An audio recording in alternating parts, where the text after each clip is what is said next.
Investing his entire career at Central-Phenix City, Coach Ron Nelson coached the Red Devils baseball team for 24 seasons, winning more than 500 games, twice making the state finals, earning Coach Nelson induction in the Alabama Baseball Coaches Association Hall of Fame in 2009. The stadium at Central bears his name, and his number 1 jersey is retired. The offensive coordinator for Hall of Fame football coach Wayne Trawick, Coach Nelson helped the Red Devils win the 1993 state championship, later taking over as head coach and winning 92 games in 12 seasons. More than 160 of his players earned college football and baseball scholarships, 5 reached the NFL, and 1 pitched in the big leagues. I grew up in a town, Millbrook, Alabama, and went to school at Stanhope Elmore. The thing I can remember probably the most about Stanhope Elmore is where I fell in love with sports, and I knew I really wanted to be a coach at that time. Probably the biggest mentor I've got is Wayne Trawick. He hired me right out of college. He probably had the biggest effect on my career.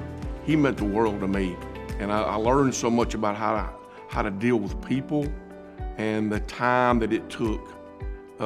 If you're going to do something to be successful, the time it took.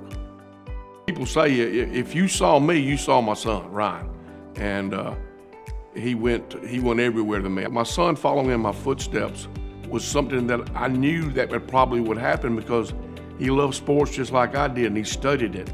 I said, son, you better be careful now what you wish for, because you're not going to get rich, but you'll have some great times. But as far as playing for me, I wouldn't change nothing for the world. Coach Roy Dixon, he had came to me and said that, they wanted to retire my jersey, and I told Roy, I said, I'm not worried about that. This program is about the kids and so forth. But he said, no, I want to do this.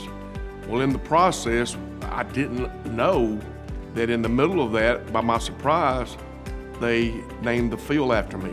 So I was shocked. But the whole city was there, city council, mayor, and so forth.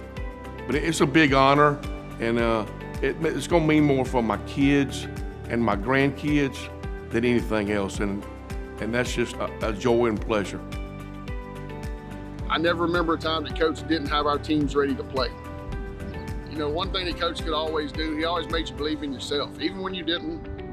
And I know it sounds cliche, but that's not an easy thing to do. He was always there for you. There was never a time that you couldn't go to Coach. Being able to make the team and play for Coach Nelson was that's one of my life's greatest memories. I think my dad's best attribute as a coach was his ability to love his players. He truly loved his kids, not only on the field, but he cared about them off the field. And then the one thing I always, say about my dad as a coach is he's always was successful. And he always put the time in as a coach, at the house, out here on the field. But again, he always had his players ready to play. And I want to thank the Hall of Fame committee for selecting me. When I got the news, I was shocked. I got to thinking about all these other coaches that's in this Hall of Fame, and to have my name associated with some of the mentors that I grew up coaching with or coaching against, and being in company with them, it's a tremendous, great honor.